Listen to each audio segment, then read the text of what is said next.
The stagecoach wheels hit a rut so hard that Adelaide Owens felt her teeth rattle, and she gripped the worn leather seat beneath her with white knuckles, wondering for the 100th time if fleeing Boston had been the worst mistake of her 24 years. The Texas landscape stretched endlessly outside the dusty window, all sun-bleached grass and endless sky, so different from the cobblestone streets and brick buildings she had known her entire life. Eagle Pass was supposed to be her sanctuary, the place where no one knew her name or her shame, where she could disappear into the vastness of the frontier, and forget that she had ever trusted a man who wore fine suits and spoke pretty lies. The driver called out that they were arriving, and Adelaide pressed her face closer to the glass, watching as the small town materialized from the heat shimmers. Wooden buildings lined a main street that looked like it had been carved from the earth itself, rough and practical, without a hint of the ornate architecture she was accustomed to. This was Eagle Pass, Texas, in the summer of 1878, and it might as well have been another world entirely. She stepped down from the coach on shaking legs, her dark blue traveling dress immediately attracting dust, despite her best efforts. The other passengers dispersed quickly, clearly knowing where they belonged, while Adelaide stood alone with her 2 trunks and a carpet bag, trying not to let panic show on her face. The advertisement had been clear. Housekeeper wanted for ranch outside Eagle Pass, room and board provided, references required. She had forged the references, carefully crafting letters that spoke of a woman who knew how to manage a household, who could cook and clean and keep accounts. What the letters did not mention was that Adelaide Owens had never done a day of hard labor in her life, that she had grown up with servants, that the closest she had come to a ranch was reading about one in a dime novel. Miss Owens. A deep voice cut through her spiraling thoughts, and she turned to see a man approaching. He was tall, probably in his early 30s, with sun-darkened skin and eyes the color of aged whiskey. His clothes were practical, work-worn denim and a shirt that had seen better days, a hat pulled low against the relentless sun. "I am Owen Harrison. We have been corresponding about the position." His handshake was firm, his palms calloused in a way that spoke of physical work. Adelaide tried not to flinch at the contact, tried to meet his eyes with confidence she did not feel. "Mr. Harrison, thank you for meeting me. Just Owen, please. We do not stand much on formality out here." He gestured to her trunks. "This all your belongings?" "Yes, I traveled light." That was a lie. These trunks contained what remained of her old life, carefully selected pieces that she had not been able to part with despite knowing they would be impractical in her new circumstances. Owen loaded her luggage into a wagon with an ease that suggested the heavy trunks weighed nothing at all. "Ranch is about 5 miles out. Should take us about an hour to get there. You comfortable with the ride?" "Of course," Adelaide said, accepting his hand as he helped her up onto the wagon seat. The height made her dizzy for a moment, and she arranged her skirts carefully, very aware of how close Owen was when he swung up beside her. He smelled of leather and soap and something else, something earthy that she could not quite identify. The wagon lurched forward, and Adelaide gripped the seat again. Owen glanced at her but said nothing, guiding the horses with casual competence. They left the town behind quickly, following a dirt road that cut through the sprawling landscape. Adelaide had never seen so much open space, so much sky. It was beautiful in a stark, unforgiving way, and it made her feel impossibly small. "You have done this kind of work before?" Owen asked after a while, breaking the silence. Adelaide had prepared for this question. "I managed my family's household for several years. I am experienced in all aspects of domestic management." Every word was technically true if managing meant supervising others who did the actual work. Good. I will be honest with you, Miss Owens. The last 3 housekeepers did not work out. The isolation gets to some folks. The ranch is not close to town and the work is hard. I run cattle, have about 2 dozen hands during the busy seasons, fewer in winter. They will expect 3 meals a day, the house kept clean, laundry done. It is a lot for one person. The enormity of what she had committed to began to sink in. I am sure I will manage. You run from something. The question was blunt, his eyes still on the road ahead. Adelaide's breath caught. I beg your pardon. Most folks who come out here are running from something.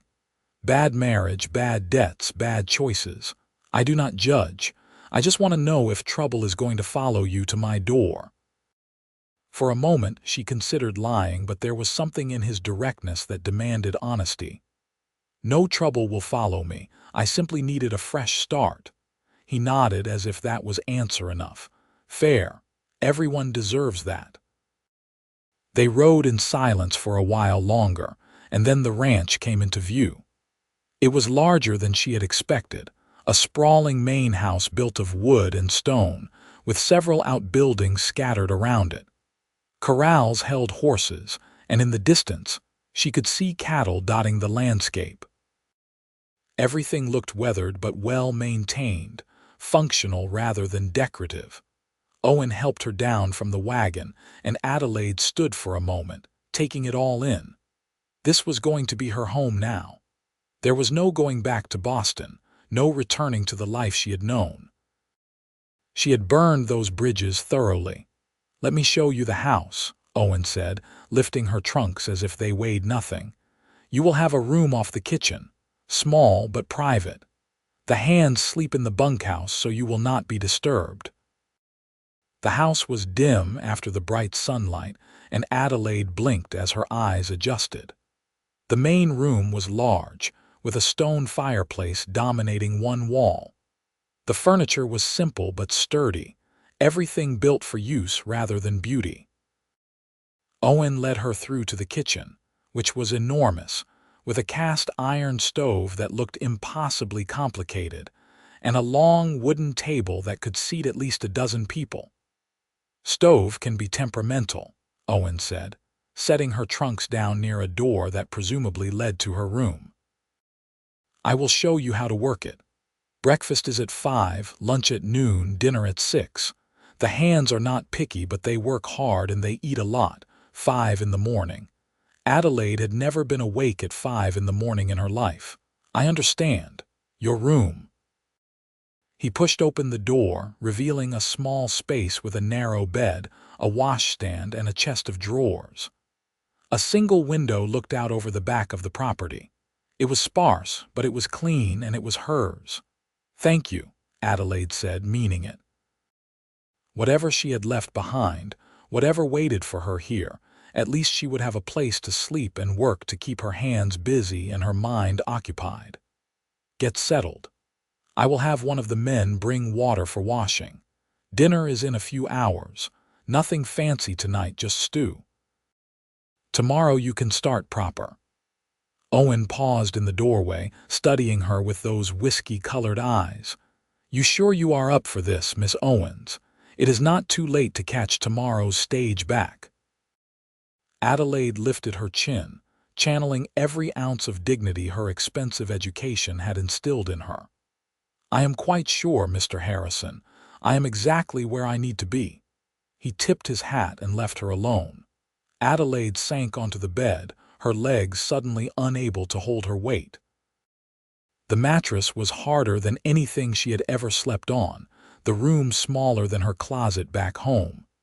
She had no idea how to cook for 2 dozen men, how to operate that monster of a stove, how to survive in this wild, empty place. But she had no choice.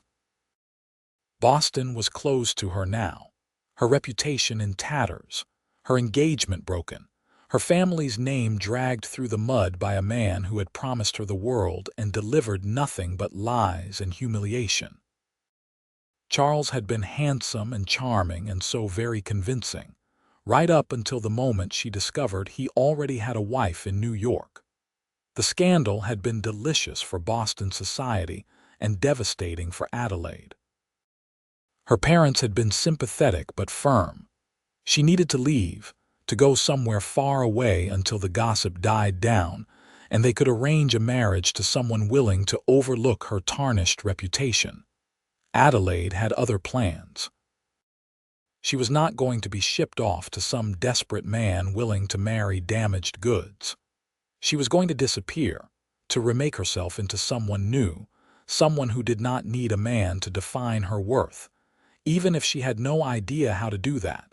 A knock at her door pulled her from her thoughts. "Water for washing, miss," a gruff voice called. Adelaide opened the door to find a weathered man with kind eyes setting down a pitcher and basin. "Thank you. Name is Cal. I am the foreman here. You need anything, you let me know." "Mr. Harrison, he is a good man, fair, works harder than any of us. You treat him right, he will treat you right." There was a warning in those words, Adelaide realized. These men were loyal to Owen Harrison, and they would be watching to make sure she did not take advantage. "I will do my best to earn my place here." Cal nodded and left. Adelaide poured water into the basin and washed her face and hands, scrubbing away the dust of travel. Her reflection in the small mirror above the washstand showed a pale, anxious woman with dark hair coming loose from its pins and gray eyes too large for her face. She looked scared, which was accurate, and young, which was unfortunate. She needed to look capable and confident, not like a lost child playing dress-up. She changed into a simpler dress, one she had brought specifically for work, though even it was probably too fine for this place. Then she unpacked her trunks, filling the small chest of drawers with her belongings, trying to make the space feel like home.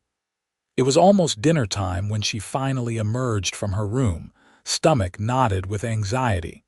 The kitchen was empty, the stove cold.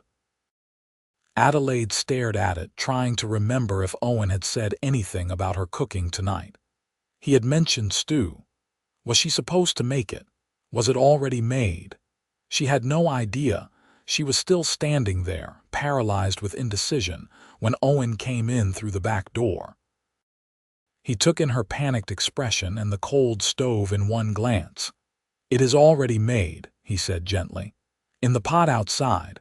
We cook over the fire pit in summer when we can, keeps the house cooler. I was just coming to get you." Relief flooded through her so intensely she felt dizzy. "Of course." "Thank you." Outside, several men were gathered around a fire pit where a large pot bubbled over the flames. They looked up as Owen and Adelaide approached, their expressions ranging from curious to skeptical. Adelaide tried to stand tall, to look like she belonged. "This is Miss Owens, the new housekeeper," Owen announced. "Miss Owens, these are some of the hands you have met. That is Tom and Jake and Miguel." The men nodded, murmuring greetings. Adelaide returned them, acutely aware of how out of place she looked in her city dress, her soft hands, her complete lack of belonging. Dinner was served in tin bowls, the men helping themselves from the pot with practiced ease. The stew was simple but good, thick with meat and vegetables. Adelaide ate slowly, listening to the conversation flow around her. They talked about cattle and weather and horses, a language she barely understood. Owen sat nearby, not saying much, but his presence was solid and somehow reassuring. After dinner, the men dispersed to the bunkhouse, and Owen helped Adelaide carry the bowls back to the kitchen. "Tomorrow I will show you the morning routine," he said. "For tonight, just rest. You have had a long journey." "Thank you for your kindness," Adelaide said, and she meant it. He could have thrown her incompetence in her face, could have sent her packing already. Instead, he was being patient, giving her time to adjust. "We all start somewhere," Owen said. "Get some sleep, Miss Owens." Adelaide retreated to her small room and lay down on the narrow bed, still fully dressed. Through the thin walls, she could hear the distant sounds of the ranch settling for the night, horses nickering, men talking in low voices, the wind rustling through the grass. It was so different from the city sounds she was used to, the clatter of carriages and the calls of street vendors and the constant hum of people living on top of each other. She should have felt lonely, but instead she felt something else, something that might have been hope. The next morning came far too early, announced by a knock on her door and Owen's voice calling, "Time to get up, Miss Owens. The hands will be wanting breakfast soon." Adelaide dragged herself from sleep, her body protesting the early hour and the unfamiliar bed. She dressed quickly in the dim pre-dawn light and stumbled into the kitchen to find Owen already there, building up the fire in the stove. "Coffee first," he said, handing her a tin cup filled with thick black liquid. "It will help." Adelaide took a sip and nearly choked. The coffee was nothing like the delicate brews she was used to. This was bitter and strong enough to strip paint, but it did indeed chase away some of the fog in her head. "Now breakfast," Owen said. "The men expect biscuits, bacon, eggs, beans. Can you handle that?" Adelaide looked at the ingredients he had laid out and felt her confidence crumble. "I should confess something." Owen turned to her, one eyebrow raised. "Yes, I may have overstated my cooking experience in my letters." The words came out in a rush. "I have never actually cooked a meal in my life. I supervised a household, but I did not do the actual cooking. I am so sorry. I should not have misrepresented myself. If you want to send me back, I will understand." She braced herself for anger, for dismissal, but Owen just looked at her for a long moment, his expression unreadable. Then, to her shock, he laughed. It was a warm sound, genuine and without mockery. "Well, that explains why you looked ready to faint at the sight of the stove yesterday," he said.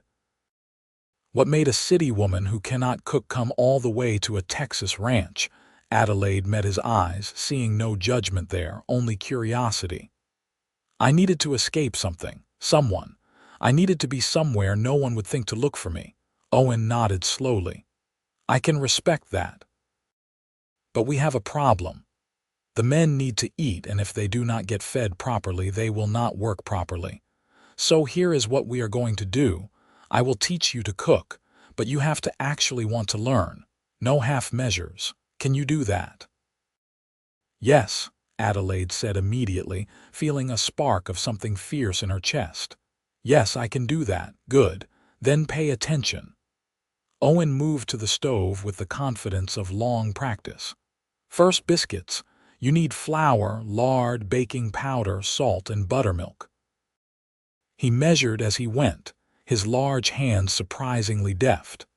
Adelaide watched closely, trying to memorize every step. Mix the dry ingredients, cut in the lard until it resembled coarse crumbs. Add the buttermilk, knead gently, roll out, cut into rounds. "Your turn," Owen said, stepping back. Adelaide's first attempt was a disaster. The dough was too dry, then too wet when she added more buttermilk, and when she finally got it rolled out, her biscuits were lopsided and uneven. Owen did not criticize, just quietly fixed what he could and put them in the oven alongside his perfect rounds. "Takes practice," he said simply. While the biscuits baked, he showed her how to fry bacon until it was crisp but not burned, how to scramble eggs for a crowd, how to heat up beans without scorching them. Adelaide's head spun with information, but she tried to absorb it all, writing mental notes about temperatures and timing and techniques. The men arrived for breakfast and dug into the food without comment. Adelaide watched nervously to see if anyone would notice that half the biscuits were misshapen, but the hands were too busy eating to care. They ate like starving men, efficiently and in quantities that shocked her. After breakfast, Owen showed her how to clean up, how to work the pump for water, how to manage the massive stove. Then he surprised her by saying, "Come on, you need to see the ranch properly. Should I not stay and start on the other chores?" Adelaide asked, looking at the pile of laundry she had noticed earlier. "That can wait. If you are going to live here, you should understand the place." He led her outside, where 2 horses were saddled and waiting. Adelaide stopped dead. "Oh, I should mention, I cannot ride a horse." Owen turned to stare at her. "You cannot ride?" "No, I am sorry, I have never learned. We had carriages in Boston." He removed his hat and ran a hand through his hair, a gesture she was beginning to recognize as his response to frustration. "Miss Owens, you are on a working ranch. Everything is too spread out to walk. You are going to need to ride." "I understand that, but I just cannot." The fear that gripped her was real and visceral. Horses were enormous, unpredictable creatures. The very thought of being on top of one made her feel sick. "Cannot or will not." Adelaide bristled at the challenge in his tone. "I am not a coward, Mr. Harrison. I simply have never had the opportunity to learn. Then today is your opportunity." He gentled his voice, seeming to sense her genuine fear. "I will not let you fall, I promise, but you need this skill." Adelaide looked at the horse he indicated for her, a smaller chestnut mare with a white blaze on her face. The animal looked placid enough, but she was still massive from Adelaide's perspective. "What if I cannot do it?" "Then we will try again tomorrow and the day after that, until you can." Owen moved to the mare's side and stroked her neck. "This is Maple. She is the gentlest horse on the ranch. She has carried children, nervous riders, even a drunk hand or two. She will take care of you." Something in his certainty made Adelaide take a step forward. If she was going to remake herself, if she was going to survive in this new life, she could not let fear control her. Charles had already taken too much from her. She would not let him take her courage too. "All right," she said. "Teach me." Owen's smile was approving, and Adelaide felt an unexpected warmth at earning it. "First, let her get to know you. Let her smell your hand." Adelaide extended her hand cautiously, and Maple's soft nose brushed against her palm. The horse's breath was warm, her eyes liquid and gentle. Some of Adelaide's fear eased. "Good. Now we are going to get you into the saddle. Put your left foot in the stirrup, hold onto the saddle horn with both hands, and pull yourself up while I help you." It was easier said than done. Adelaide's skirts tangled, her foot slipped from the stirrup twice, and she nearly fell the first time she tried to swing her leg over. But Owen was there, his hand steady on her waist, guiding her until she was finally sitting in the saddle, far above the ground and feeling terrifyingly unstable. "I am going to fall," she gasped, gripping the saddle horn so tightly her knuckles went white. "You are not going to fall. I have got you." Owen kept one hand on the horse, one on Adelaide's leg, steadying both. Now, sitting a horse is about balance and moving with the animal, not fighting against it. Feel how she breathes, how she shifts her weight. You need to move with that. He led Maple in a slow walk around the corral, never letting go, talking Adelaide through every step. At first, she was so rigid with fear that every movement felt jarring, but gradually, as Maple continued her patient plodding, and Owen's calm voice kept up a steady stream of instruction and encouragement, Adelaide began to relax. She started to feel the rhythm Owen had mentioned, the gentle sway of the horse's gait. "There you go," Owen said, and she could hear the approval in his voice. "You are doing well." They walked circles around the corral for what felt like hours, until Adelaide's legs ached and her back hurt, and she was sure she could not stay in the saddle another minute. But she also felt something she had not expected, a sense of accomplishment. She was doing this. It was hard and scary, but she was actually doing it. When Owen finally called a halt and helped her down, her legs nearly buckled. He caught her easily, and for a moment they stood very close, his hand still on her waist. Adelaide looked up at him, meaning to thank him, and found herself caught by the intensity in his eyes.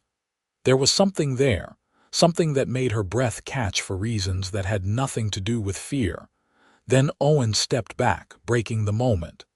"You did well for a first try. We will practice every day until you are comfortable." "Thank you," Adelaide managed, "for being patient with me." "Everyone deserves a chance to learn," he said simply. "Now you should probably see to lunch. The men will be coming in soon." The rest of the day passed in a blur of domestic tasks. Adelaide fumbled her way through making lunch with Owen's guidance, tackled the mountain of laundry with determination if not skill, and tried to keep the house from falling into complete disarray. Everything took twice as long as it should have because she had to figure out how to do it first, but she kept at it, driven by a stubborn refusal to fail. That evening, after another cooking lesson from Owen that resulted in a dinner that was edible if not impressive, Adelaide collapsed onto her narrow bed, every muscle in her body screaming. She had never worked so hard in her life. Her hands were raw, her back ached, and she was quite sure she would not be able to walk properly tomorrow from the riding lesson, but she had survived. One day down. She could do one more, and then one more after that. The days began to blur together into a routine that was exhausting but somehow satisfying. Wake before dawn, make breakfast with Owen's increasingly minimal supervision, clean up, riding lesson, prepare lunch, tackle the endless list of chores, prepare dinner, collapse into bed.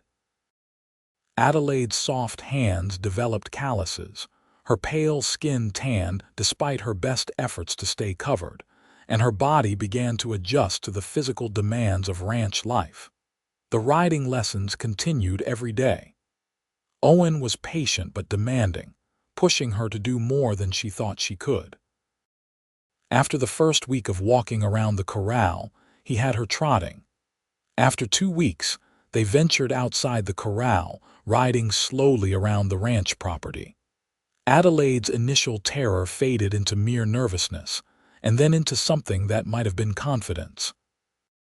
"You are a natural," Owen said one morning as she managed to mount Maple without assistance for the first time. "Another few weeks and you will be galloping across the range." Adelaide laughed at the absurdity of that image, but secretly she was pleased. Learning to ride had become important to her, a tangible measure of how far she had come from the helpless Boston debutante she had been. She was also learning the ranch, the rhythms of the place, the personalities of the men who worked there. Cal the foreman was gruff but fair, always ready to fix something that broke or lend a hand with a heavy task. Tom was young and shy, barely 20, who blushed whenever Adelaide spoke to him. Jake was older, weathered and quiet, but he had a dry sense of humor that surprised her. Miguel was the best rider on the ranch according to everyone, and he had started giving Adelaide tips during meals about how to improve her seat. And then there was Owen.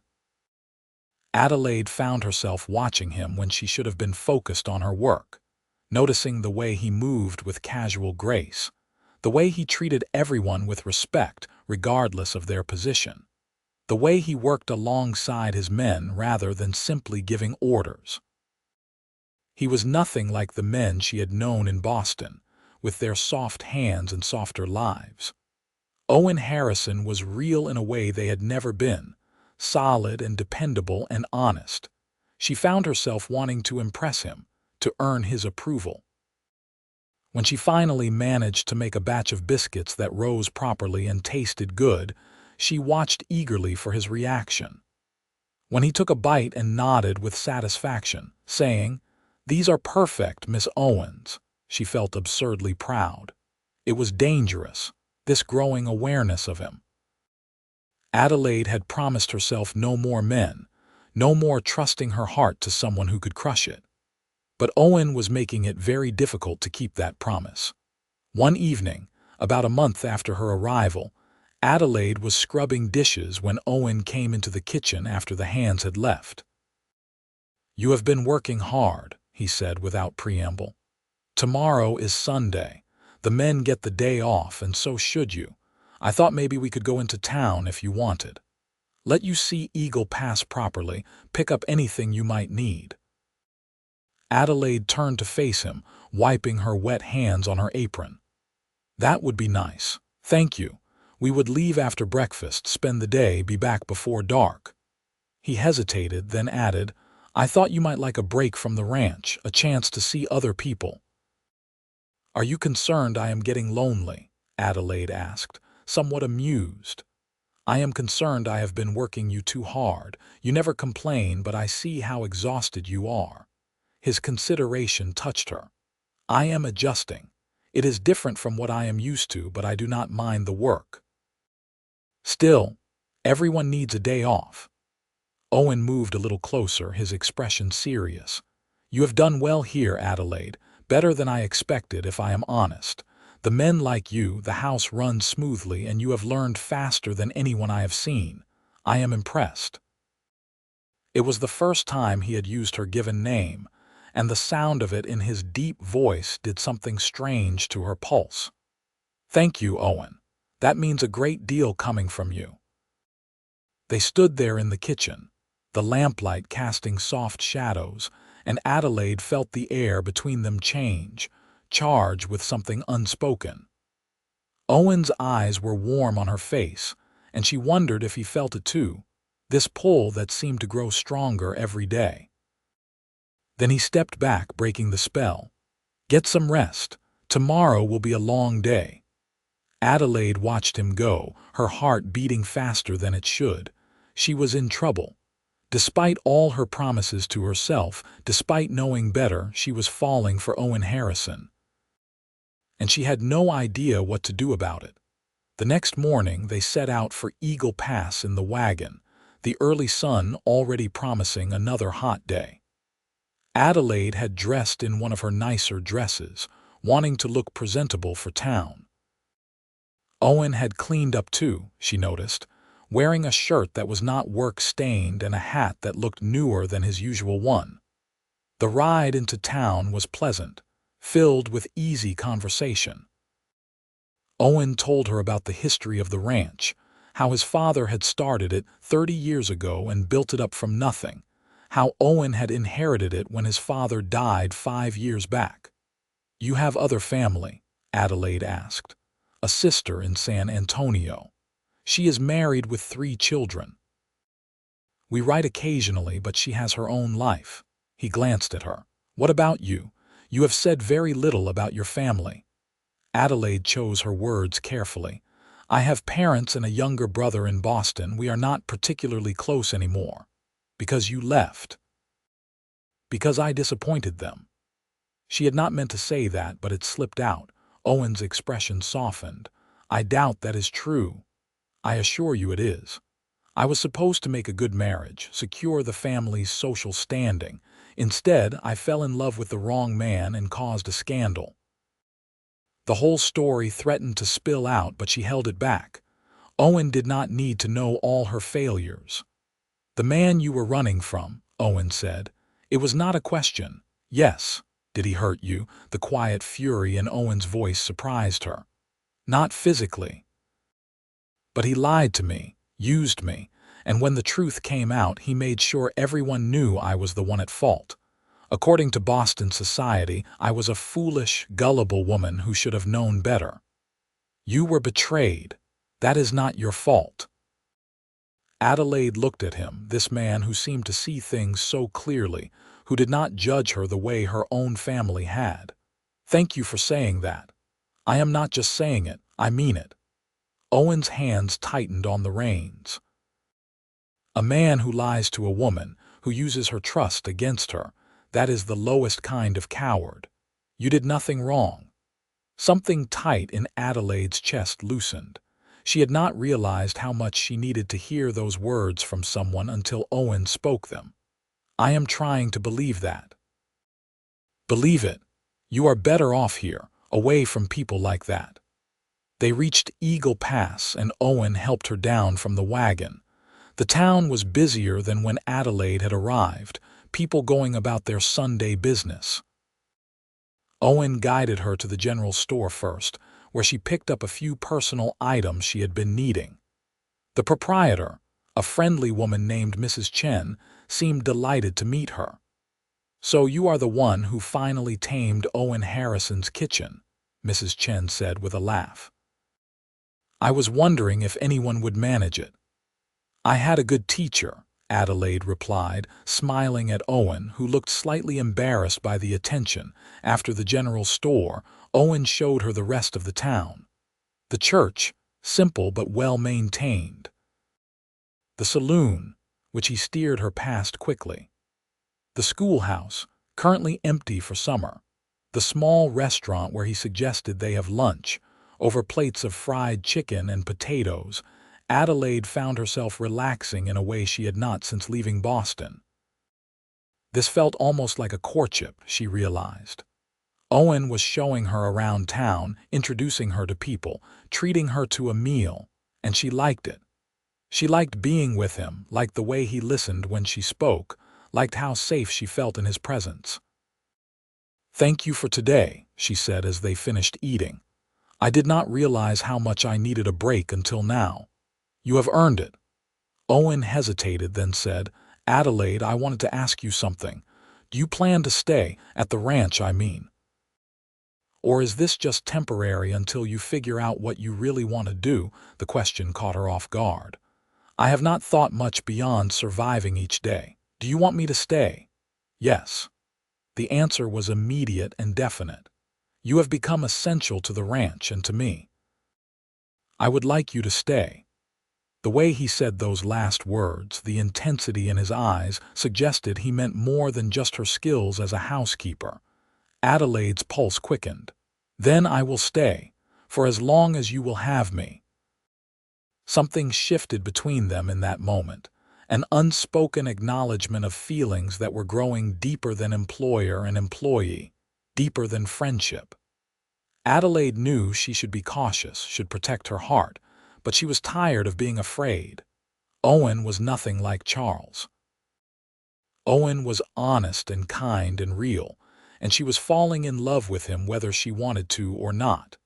They spent the rest of the afternoon wandering the town, talking about everything and nothing. Owen bought her a new hat from the milliner, insisting she needed better protection from the sun. Adelaide protested that it was too much, but he was adamant, and she finally accepted it with a warm feeling in her chest. As the sun began to sink toward the horizon, they headed back to the ranch. Adelaide felt lighter than she had in months, maybe years. Whatever was growing between her and Owen, she was ready to see where it led.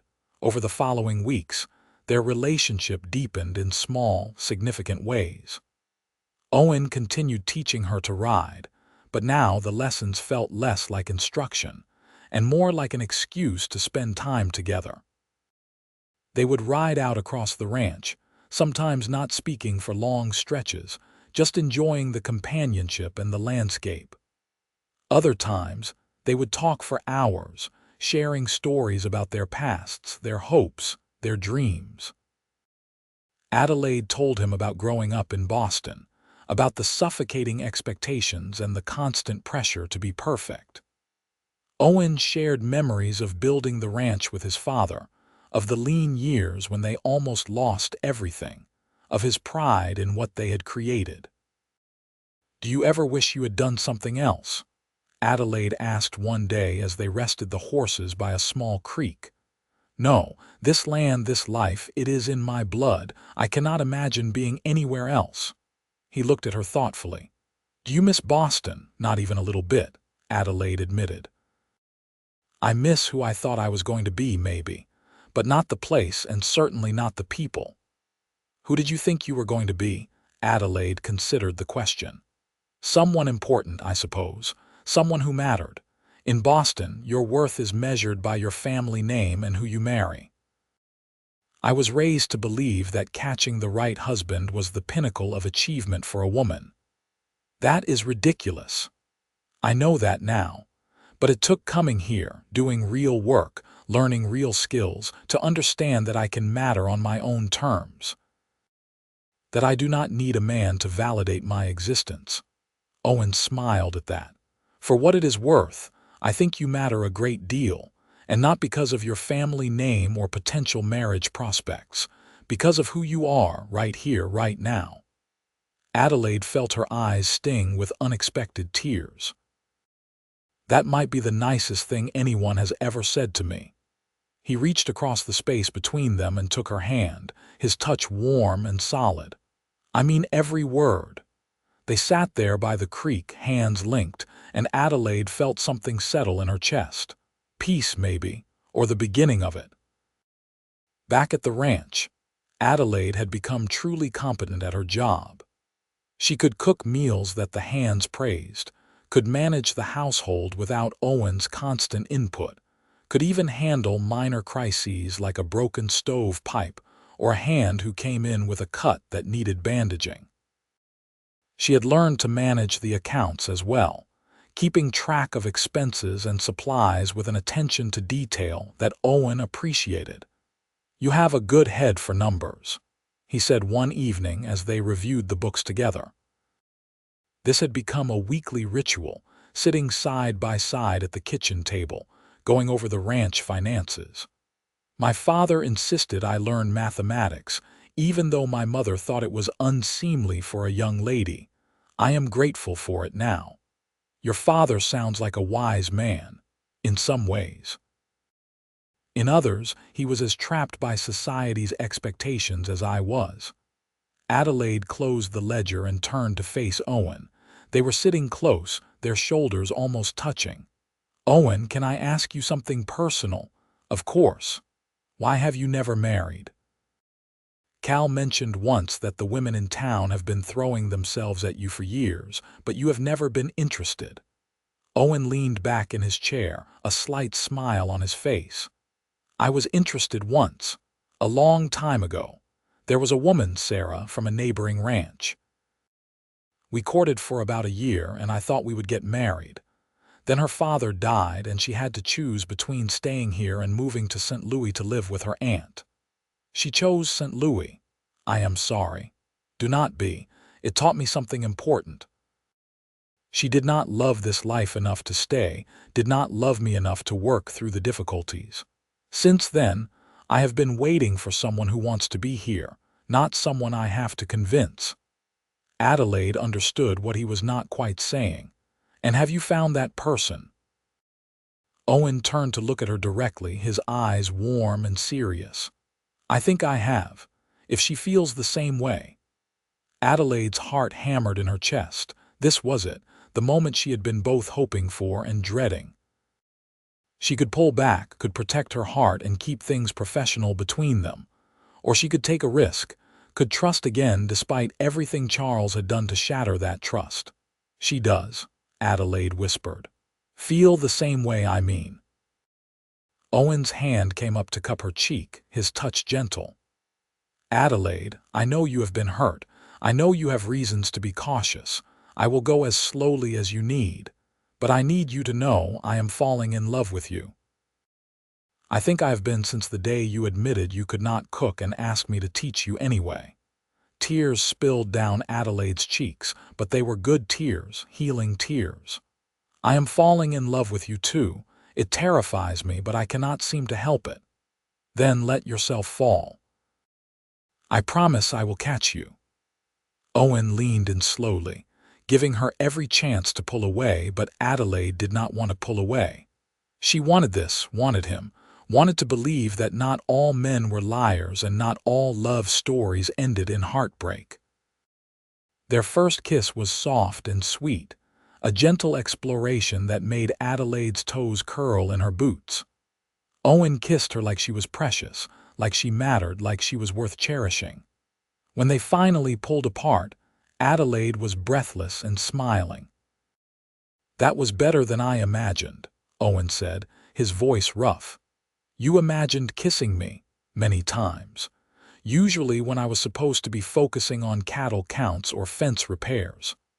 Adelaide laughed, feeling light and young and happy in a way she had not felt in so long. I may have had similar distractions during my chores. They sat together for a while longer, talking quietly, stealing kisses, making plans. Owen wanted to court her properly, he said. He wanted everyone to know she was his if she would have him. Adelaide agreed, feeling like her heart might burst from happiness. The next morning, Owen announced their courtship to the hands over breakfast. There were knowing smiles all around, and Cal actually winked at Adelaide, which made her blush furiously. "About time, boss," Tom said, grinning. "We have been taking bets on when you would finally make a move." "Who won?" Owen asked, amused. "Miguel. He said it would be before the end of summer." Miguel looked smug. "I knew from the first riding lesson. The way you looked at her, boss, it was obvious." Adelaide hid her smile behind her coffee cup, pleased by the easy acceptance from the men. She had worried they might resent a romance between her and Owen, might see it as her taking advantage, but instead, they seemed genuinely happy for them both. The next few months were the happiest of Adelaide's life. She and Owen courted with all the sweetness and excitement of young love, though they were both old enough to know what they wanted. They rode together every evening after the work was done, exploring the far reaches of the ranch. Owen showed her his favorite spots, the hidden valley where wildflowers grew in spring, the high ridge where you could see for miles in every direction, the old oak tree where his father had proposed to his mother. They talked about everything. Owen shared his dreams for the ranch, wanting to expand the herd, maybe buy the adjoining property if it ever came up for sale. Adelaide talked about wanting to start a small garden, maybe get some chickens, make the ranch house feel more like a real home. "You have already made it a home," Owen told her. "Before you came, it was just a place I slept between work. Now it feels alive." They also talked about the hard things. Adelaide finally told him the full story of Charles, of how he had courted her with poetry and flowers and promises, how he had convinced her they would marry and move to Philadelphia, where he had a lucrative law practice. She told him about discovering the truth from a friend who had seen Charles with his actual wife, about the confrontation that followed, about how Charles had turned the entire situation around to make Adelaide look like a desperate woman who had thrown herself at a married man. "I wanted to die of shame," Adelaide confessed. "The gossip was everywhere. People I had known my entire life crossed the street to avoid speaking to me. My mother could not leave the house without being subjected to whispers and stares. That is why I had to leave. Not just for me, but for my family." Owen held her close, his anger at Charles palpable even after all this time. "If I ever meet this man, it will take every ounce of my self-control not to punch him. He is not worth your effort, I have realized that. He is a coward and a liar, and I was lucky to discover it before I married him. Can you imagine? I might have spent my entire life with someone like that. Instead, you are here with me." Owen tipped her chin up so she was looking at him. "And I am the luckiest man in Texas." Adelaide kissed him, pouring all her love and gratitude into it.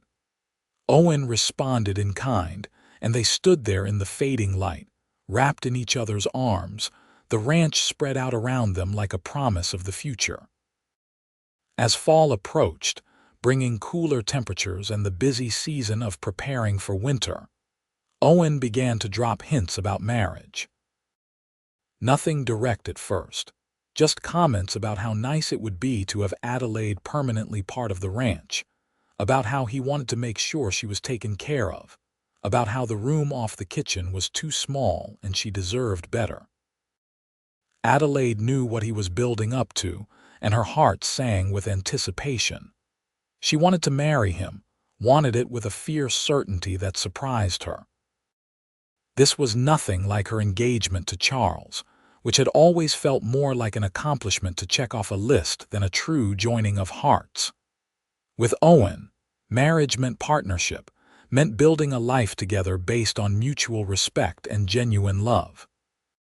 The proposal came on a crisp October evening. They had ridden out to watch the sunset, something that had become their ritual.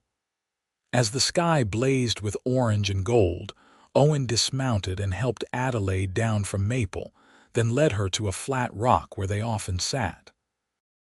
"Adelaide Owens," he began, and she could hear the nervousness in his voice despite his attempts to sound calm. "I am not good with fancy words. I cannot quote poetry or make grand speeches. But I know what is in my heart, and what is in my heart is love for you.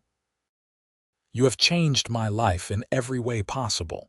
You have made me happier than I knew I could be. I want to spend the rest of my days with you, building this ranch, building a family, building a life. Will you marry me?" He pulled a small box from his pocket and opened it to reveal a simple gold band set with a small but beautiful diamond. Adelaide's eyes filled with tears as she looked at the ring, at Owen's hopeful face, at the ranch spread out below them bathed in sunset light. "Yes," she said, her voice breaking with emotion. "Yes, Owen, I will marry you. I would be honored to be your wife." Owen's whoop of joy startled the horses, but neither of them cared. He swept Adelaide into his arms and spun her around, both of them laughing like children. When he set her down, he slid the ring onto her finger with shaking hands, then kissed her with a passion that made her knees weak. "I love you," he said against her lips. "I love you so much. I love you too. More than I knew I could love anyone." They stayed out until the stars came out, making plans, dreaming dreams, wrapped in each other and the perfect peace of two hearts finding home. Adelaide thought about how far she had come, from the broken woman who had stepped off the stage in Eagle Pass to this moment, engaged to a man she loved with every fiber of her being. She had been so afraid when she arrived, so convinced she would fail, so certain she could never trust again. But Owen had taught her more than just how to ride a horse. He had taught her to trust herself, to believe in her own strength, to open her heart despite the risk of pain. He had shown her what real love looked like, the kind built on honesty and respect and partnership.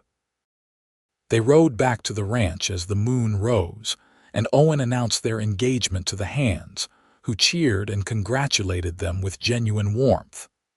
Cal shook Owen's hand and pulled Adelaide into a fatherly hug. Tom looked like he might cry from happiness. Miguel insisted they had to have a proper celebration. The next few weeks were a flurry of preparation.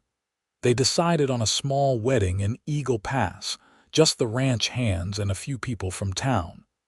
Adelaide wrote to her parents, informing them of her engagement.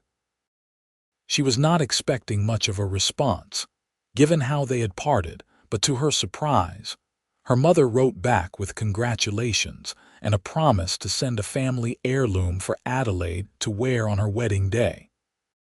The package arrived 2 weeks later, containing her grandmother's pearl necklace and a letter from her mother that made Adelaide cry. Her mother apologized for not defending her better during the scandal, for allowing society's judgment to drive Adelaide away. She said that she and Adelaide's father had done some soul-searching and realized they had failed their daughter by valuing reputation over her happiness. They hoped she would forgive them, and they wished her every happiness with her rancher. Adelaide showed the letter to Owen, who read it thoughtfully. "Do you want them to come to the wedding? It would be too far for them to travel, and honestly, I am not ready for that yet. But I am glad they wrote. It helps to know they do not hate me. They could never hate you. You are too lovable." Owen kissed her forehead. "But I understand. This day is about us, about our future, not about the past."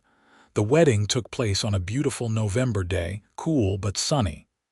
Adelaide wore a simple cream-colored dress that Mrs. Chen had helped her alter, and her grandmother's pearls around her neck. Owen wore his best suit, looking handsome enough to make her breath catch. They were married in the small church in Eagle Pass by a traveling preacher who happened to be in town. Cal stood up as Owen's best man, and Mrs. Chen served as Adelaide's witness. The ceremony was short and simple, but the vows they exchanged were heartfelt and genuine. When the preacher pronounced them husband and wife, Owen kissed Adelaide with such tenderness that several people in the congregation sniffled. Adelaide kissed him back, pouring all her love and hope and joy into it, feeling like the luckiest woman alive. The celebration afterward was held at the ranch, with food and music and dancing. The hands had decorated the yard with lanterns, and someone had convinced Miguel to play his guitar. Adelaide danced with Owen under the stars, feeling like she was in a dream. "Happy?" Owen asked as they swayed to the music, deliriously so. "You? I did not know I could be this happy. You have given me everything, Adelaide." "We have given each other everything," she corrected. "This is a partnership, remember. The best partnership I could ask for." They stayed at the ranch for their wedding night, with the hands tactfully making themselves scarce. Owen carried Adelaide over the threshold into their bedroom, the one that had been his alone but was now theirs to share. He set her down gently, and they looked at each other in the lamplight, suddenly shy despite months of courtship. "I love you, Mrs. Harrison," Owen said softly. Adelaide smiled at the name, at how right it sounded. "I love you too, Mr. Harrison." That night, they came together as husband and wife, their union tender and passionate and everything Adelaide had dreamed it could be. In Owen's arms, she finally understood what it meant to be cherished, to be loved completely and without reservation. All the pain of the past faded away, replaced by the joy of the present and the promise of the future. The months that followed were busy and happy. Adelaide settled fully into her role as Owen's wife and the ranch's heart. She expanded her garden in the spring, planting vegetables and herbs that would help feed the hands. She got her chickens, which provided fresh eggs and became her pets. She even started teaching some of the younger hands to read and write, holding informal lessons in the kitchen during the quiet afternoon hours. Owen expanded the herd as he had dreamed, and the ranch prospered under their joint management. Adelaide discovered she had a gift for the business side of ranching, managing the accounts and negotiating with buyers in town. Together, they made an excellent team.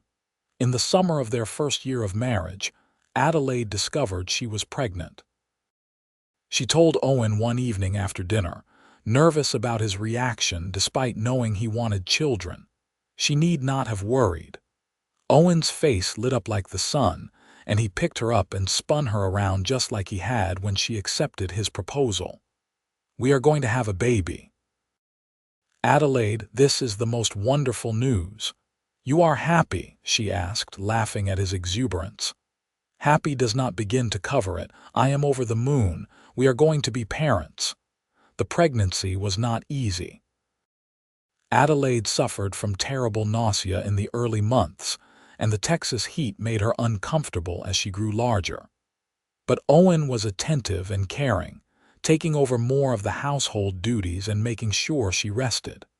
The hands were protective too, treating her like she was made of glass. In early spring, Adelaide went into labor. Owen rode into town to fetch the doctor and Mrs. Chen, who served as the town's midwife. The labor was long and difficult, lasting nearly 20 hours, but finally, as dawn broke over the ranch, Adelaide gave birth to a healthy baby boy. Owen cried when the doctor placed the baby in his arms. "He is perfect," he whispered, looking down at his son with awe. "Thank you, Adelaide. Thank you for this gift." Adelaide was exhausted but euphoric, watching her husband hold their child. "What should we name him?" They had discussed names but never settled on one. Now, looking at the baby with his tiny fists and shock of dark hair, Owen said, "How about James after my father, James Harrison?" "James," Adelaide repeated, testing it. "I like it. James Owen Harrison." "James Owen Harrison," Owen agreed, then brought the baby over to Adelaide so she could hold him. "Welcome to the world, son." Little James was a good baby, and he brought immense joy to the ranch. The hands competed to hold him, and Cal became an honorary grandfather, always ready to rock the baby when Adelaide needed a break. Adelaide had never imagined she could love someone so fiercely, this tiny person who depended on her for everything. As James grew from infant to toddler, running around the ranch on chubby legs and charming everyone he met, Adelaide sometimes thought back to the terrified woman who had arrived in Eagle Pass all those years ago. That woman had been broken and afraid, certain she would never be whole again. But she had been wrong. She had not just survived. She had thrived.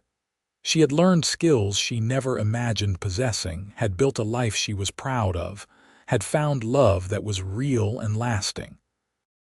She had learned to ride, both literally and figuratively, had learned to trust not just Owen but herself. When James was 2, Adelaide discovered she was pregnant again. This time, the news was met with joy and celebration all around. The pregnancy was easier than the first, and in the winter, Adelaide gave birth to a daughter they named Clara.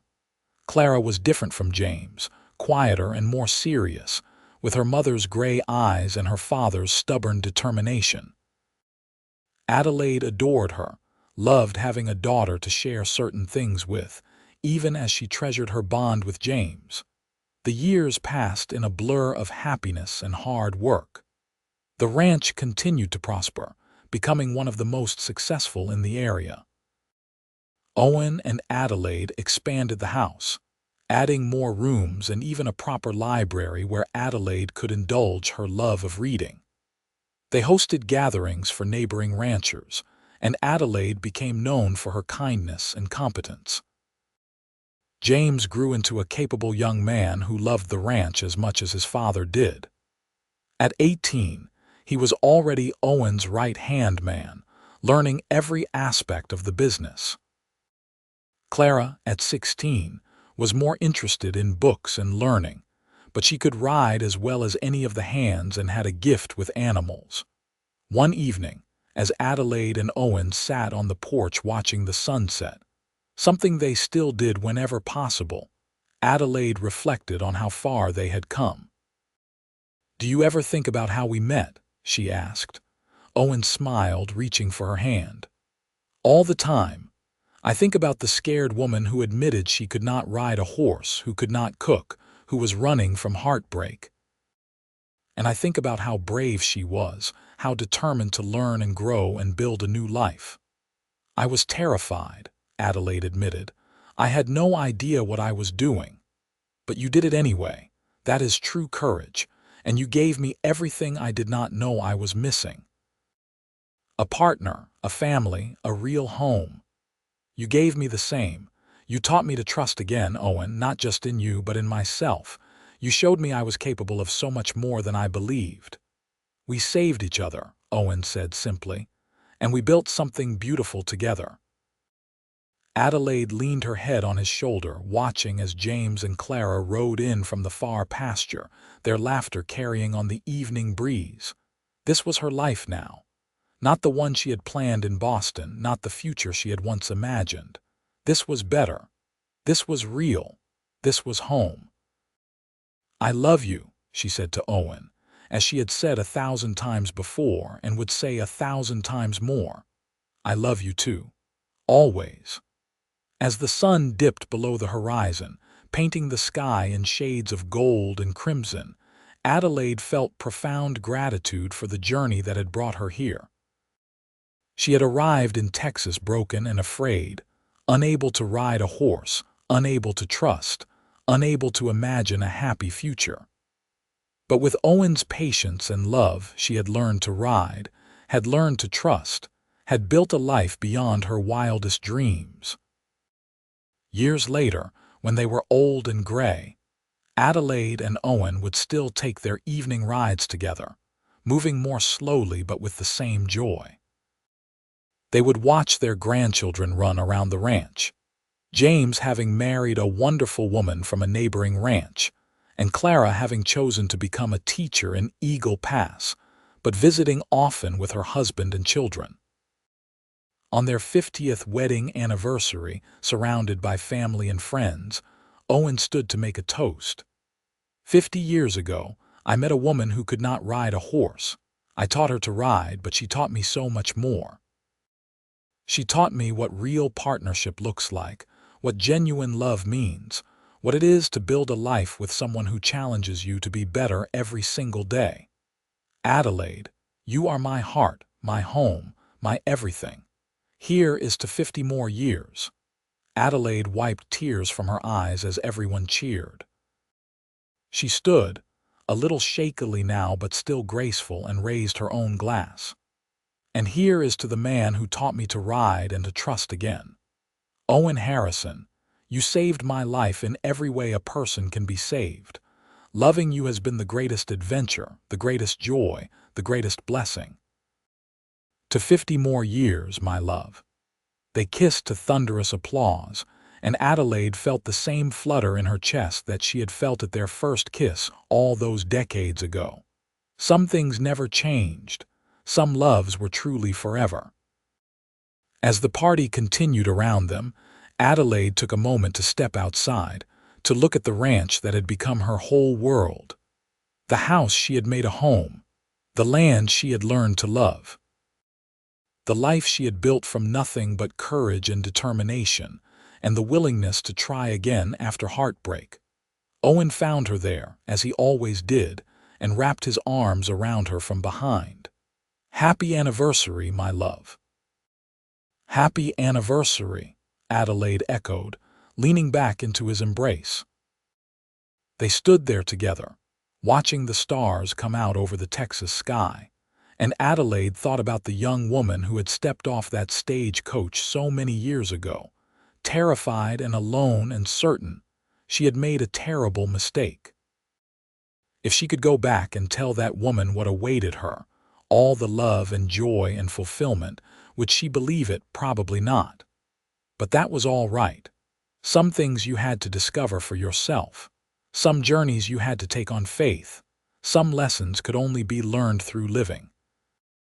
Adelaide had learned to ride a horse. But more importantly, she had learned to ride out the storms of life, to trust in herself and in the people who truly loved her, to build a future on a foundation of honesty and respect and genuine partnership. She had learned that the end of one story could be the beginning of a better one, that heartbreak could lead to healing, that sometimes the worst thing that ever happened to you could turn out to be the best thing in disguise. As Owen led her back inside to rejoin the celebration, Adelaide sent up a silent prayer of thanks for the journey that had brought her here, for the courage to start over, for the wisdom to recognize real love when it finally found her. She had come to Texas unable to ride a horse, and Owen Harrison had taught her so much more than just that skill. He had taught her to trust again, to love again, to believe in herself again. And in return, she had given him her whole heart, built him a home filled with love and laughter, and partnered with him to create a legacy that would endure for generations. Their children and grandchildren would carry forward the values they had lived, would tell the story of how Adelaide and Owen had found each other against all odds and built something beautiful together. It was not the life Adelaide had planned. It was better. It was real. It was hers. And she would not change a single moment of it, not the struggles or the fears or the challenges, because they had all led her here, to this man, to this place, to this deep contentment that came from living a life true to herself. The party went on late into the night, filled with music and dancing and the warmth of family and friends. Adelaide danced with Owen, with her children, with her grandchildren, her heart full to bursting. This was what happiness looked like.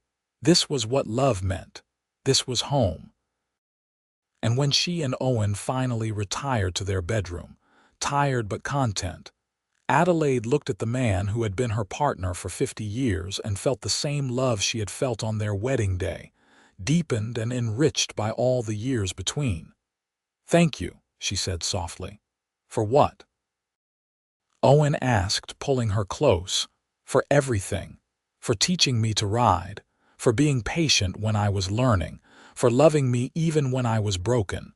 For building this beautiful life with me. Thank you for letting me. Thank you for taking a chance on a simple rancher when you could have had anyone. You were never simple, Owen Harrison. You were exactly what I needed. You still are." They fell asleep in each other's arms as they had for 50 years, as they would for however many years they had left. And Adelaide's last thought before sleep claimed her was one of profound gratitude. She had come to Eagle Pass, Texas, in the summer of 1878, running from heartbreak and shame, unable to ride a horse and terrified of her future. Owen Harrison had taught her to ride, had given her work that challenged her, had shown her patience and kindness when she needed it most. And somewhere in all those riding lessons and cooking lessons and long conversations under the stars, they had fallen in love. It had not been easy. Nothing worth having ever was, but it had been worth it.